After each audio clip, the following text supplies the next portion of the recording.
दोस्तों, आप देख रहे हैं आपका अपना चैनल कॉमिक्स खजाना और मैं हूं आप सभी का होस्ट टिंका निवाठा।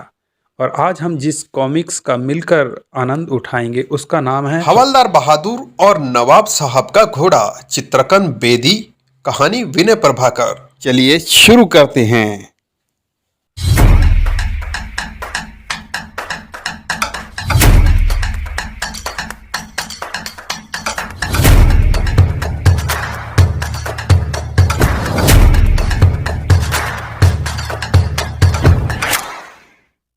अस्तबल हवेली के पिछले भाग में बना हुआ था। वह रहा अस्तबल। सुल्तान पाशा यही रहते हैं क्या? अस्तबल हमेशा बंद रखा जाता है।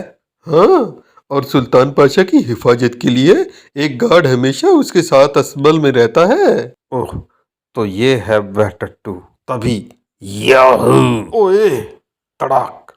आह! धाड़! है मर गया। जल्दी बता, कौन है तू? मैं घबराहट में हवलदार के मुख से शब्द ही नहीं निकल सके। तभी सेक्रेटरी लपक कर निकट आया। अरे छोड़ो इन्हें, ये दुश्मन नहीं है। फिर ये अस्तबल में क्यों आए थे सेक्रेटरी साहब? हाय मार डाला। अरे भाई, नवाब साहब ने सुल्तान पाशा की हिफाजत के लिए इन्हें शहर से बुलवाया है। ओह, मैं तो समझा था ये पाशा को नुकसान पहुंचाने आए हैं। मगर तू कौन है बे, जिसने मुझे नुकसान पहुंचा दिया? इसका नाम जमाल है। यह सुल्तान पाशा का गार्ड है। आप इनके लिए अजनबी है ना, इसलिए ठोक दिया आपको। ज्यादा तो नहीं लगी? कोई खास नहीं लगी, मगर अब यह गार्ड का बच्चा यहाँ नहीं रहेगा। 4 दिन तक हम अकेले इस टट्टू की हिफाजत करेंगे। ये हुजूर, 1 से 2 भले होते हैं, दुश्मन बहुत खतरनाक लोग हैं। ओए, मैं भी बहुत खतरनाक हूँ। सब सालों को पकड़कर हवालात में सड़ा दूंगा। सेक्रेटरी ने जाकर नवाब साहब को सारी बात बताई तो वह बोले, कमिश्नर साहब ने हमसे फोन पर कहा था कि हमें हवलदार की हर बात माननी पड़ेगी, इसलिए वह जो कर रहा है करने दो, लेकिन उस पर दूर रहकर नजर रखो। ठीक है हुजूर। उधर हवलदार बहादुर ने अस्तबल के दरवाजे के सामने अपना बिस्तर लगवा लिया था। मेरे रहते कोई बदमाश उस टट्टू की दुम का बाल भी नहीं छू सकेगा। एक एक को अंदर कर दूंगा। आधी रात के समय अस्तबल के निकट की चारदीवारी पर एक शायर ने सिर उभारा। आए, यह कौन है? तभी ओह, एक और भी है। यह ससुरी जरूर पाशा का अपहरण करने आए हैं। देख लूंगा सालों को। अस्तबल में आकर वे घास के ढेर के पीछे छुप गए। अब आ जाओ सालों। कुछ देर बाद आ जाओ, मैदान साफ है। दोनों भीतर आ गए। मैं चारदीवारी का पिछला दरवाजा खोल आया हूँ। घोड़े को लेकर उसी दरवाजे से निकल जाएंगे। ठीक है, मैं घोड़ा खोल लेता हूँ। तभी अबे ओए, घोड़े को हाथ मत लगाइयो। कका कौन कौन हो तुम? ही बहादुर, बहादुर नाम है मेरा, हवलदार बहादुर। उस्ताद, ये चिड़ी मार तो प्रेम चोपड़ा के स्टाइल में डायलॉग बोल रहा है। कहो तो काट दूं साले को, कहा डाल। आज हम यह घोड़ा लेकर ही जाएंगे। या ही हूँ। अरे बाप रे! हवलदार इस समय ब्रूसली के भी उस्ताद लग रहे थे। आई तड़ाक टिशू! ओह! दोनों बदमाशों की उन्होंने जमकर पिटाई लगाई। टिशू! ताड़! आह! यह तो बहुत खतरनाक आदमी है। ताड़! भागो, अब काटेगा नहीं क्या? दूसरा भी दरवाजे की ओर लपका, मगर हवलदार ने उसे दबोच लिया। जाता कहाँ है बे?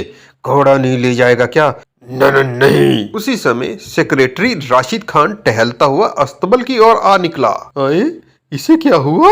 नहीं छोड़ूंगा, हवालात में बंद करके सड़ा दूंगा साले। ए भाई! धाड़! ओह! अबे क्या बदतमीजी है? आए, यह कौन चीखा? सेक्रेटरी साहब, आप! वह बदमाश कहाँ गया? कौन बदमाश? यहाँ तो कोई नहीं आया था। तुम अपने तकिए से कुश्ती लड़ रहे थे और मेरे भी एक दुलत्ती झाड़ दी। माफ करना सेक्रेटरी जी, मैं शायद सपना देख रहा था। सपना? यानी तुम सो रहे थे और अगर कोई सुल्तान पाशा को ले जाता तो? बावली बातें ना करो सेक्रेटरी जी। सुल्तान पाशा कोई चूहे का बच्चा है जो कोई जेब में रखकर ले जाएगा? ले नहीं जा सकता, मगर नुकसान तो पहुंचा सकता है। उसके खाने में जहर मिला सकता है या फिर उसे गोली मार सकता है। तुम अपनी ड्यूटी ठीक से अंजाम नहीं दे रहे हो। मैं नवाब साहब से शिकायत करूंगा। सुबह सेक्रेटरी ने नवाब साहब से शिकायत की। हुजूर, वह हवलदार तो रात भर सोता है और अजीब अजीब सपने देखता है। अच्छी बात है, आज रात हम खुद जाकर चेक करेंगे। अगर वह सोता मिला तो गोली मार देंगे बदतमीज को।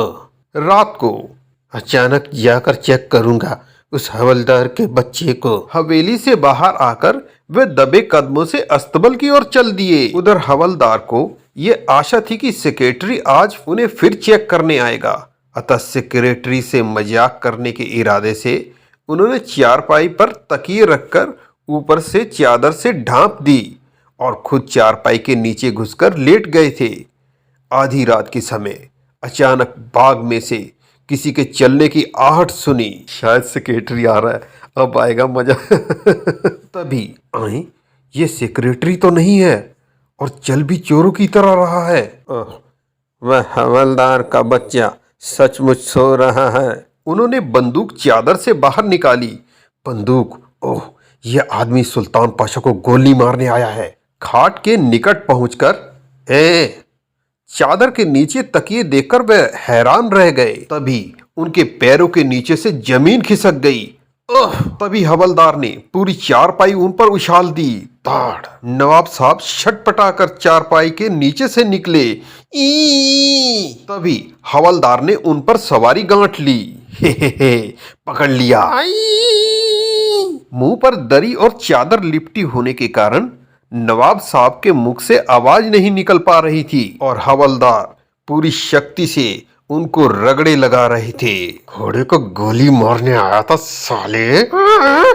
किसी तरह नवाब अपने चेहरे से दरी हटाने में सफल हो गए। हवलदार के बच्चे, ये मैं हूँ गुललियार खान। मैंने नवाब साहब को घोड़ा बना दिया। सरकार आप, मैं तो समझा था दुश्मन है। दुश्मन के बच्चे, अब उठेगा या नहीं? हवलदार के उठते ही नवाब साहब ने लपक कर बंदूक उठाई। गोली मार दूंगा। मेरा कोई कसूर नहीं है सरकार, मैं तो अपनी ड्यूटी दे रहा था। आप ही चोरों की तरह यहाँ आए और गलत फहमी होगी, घोड़ा बना दिया आपको। चुप! खबरदार, ये बात दोबारा मुंह से निकाली तो। क्या सरकार? यही कि तुमने घोड़ा बनाकर हमारी पिटाई की थी। अगर नौकरों ने सुना तो हमारी बेइज्जती होगी। तुम ये बात किसी को ना बताने का वायदा करो तो हम तुम्हें माफ कर सकते हैं। मैं किसी को नहीं बताऊंगा सरकार। ठीक है, हमने तुम्हें माफ कर दिया, लेकिन हमारे सुल्तान पाशा की निगरानी में कोई कमी नहीं आनी चाहिए। सिर्फ कल का दिन बीच में है। परसों दोपहर सुल्तान पाशा को रेस में दौड़ना है। बेफिक्र रहिए सरकार, सुल्तान पाशा रेस में जरूर दौड़ेगा। नवाब साहब संतुष्ट होकर वापस चले गए। अगले दिन शाम के समय हवलदार ने सुल्तान पाशा को बाग में टहलने के लिए असबल से निकाला। आजा तुझे बाग की सैर कराता हूँ। बाग में आते ही घोड़ा उछल कूद करने लगा। अबे ये क्या हरकत है, रुक जा रुक जा। हवलदार को घोड़े को काबू करना तो आता नहीं था, अतः उन्होंने जोर से रस्सी खींची तो घोड़ा बिदक गया और ओए ठहर। एक बार उन्होंने उठने की कोशिश की, तभी घोड़े ने जोर से झटका दिया। ओए जूं! घबराकर वे घोड़े की गर्दन से चिपट गए। ओए रुक जाओ, मैं गिर जाऊंगा। घोड़ा रुकने की बजाय बाग की चार दीवारी टाप गया। शू! हवेली के पीछे दूर तक खेत फैले हुए थे। बाहर आकर घोड़ा सरपट दौड़ लिया। हवेली से बहुत दूर आने के बाद एक खेत में उसने हवलदार को पटक दिया। धड़ाम! हाय मर गया और खुद घास चरने लगा। तेरा सत्यानाश हो, कमर तोड़ दी मेरी। तभी अरे बाबूजी आप? काले खां? हाँ बाबूजी, हम तो अपने घोड़े के लिए घास लेने आए थे, लेकिन आप यहाँ कैसे? अरे हाँ, हम जरा नवाब साहब के घोड़े को टहलाने लाए थे। घोड़ा घास चरने में व्यस्त था। हवलदार ने आगे बढ़कर उसकी रस्सी थाम ली। बहुत शैतान घोड़ा है ये। घोड़े तो शैतान होते ही हैं बाबूजी। चलिए अब आप यहाँ आ ही गए हैं तो एक कप चाय पी कर जाइएगा। अरे नहीं, इसे लेकर हवेली वापस जाना है। चलिए भी गुड़ की चाय बनाकर पिलाएंगे। इतने प्रेम से किया आग्रह हवलदार टाल नहीं सके और घोड़े की रस्सी थामकर उसके साथ चल दिए। काले खां के घर के बाहर उसका घोड़ा छप्पर में बंधा हुआ था। हवलदार ने भी सुल्तान पाशा को वहीं बांध दिया। कोई शरारत मत कीजिए, हम उनकी चाय पी कर आते हैं। काले खां ने सचमुच बहुत बढ़िया चाय बनाई थी। वाह काले खां, तुम्हारी गुड़ की चाय हमें हमेशा याद रहेगी। मेहरबानी जी। हवलदार जब वापस हवेली पहुंचे तो अंधेरा फैलने लगा। हाँ, आए, आप सुल्तान पाशा को कब और कहाँ ले गए थे हुजूर?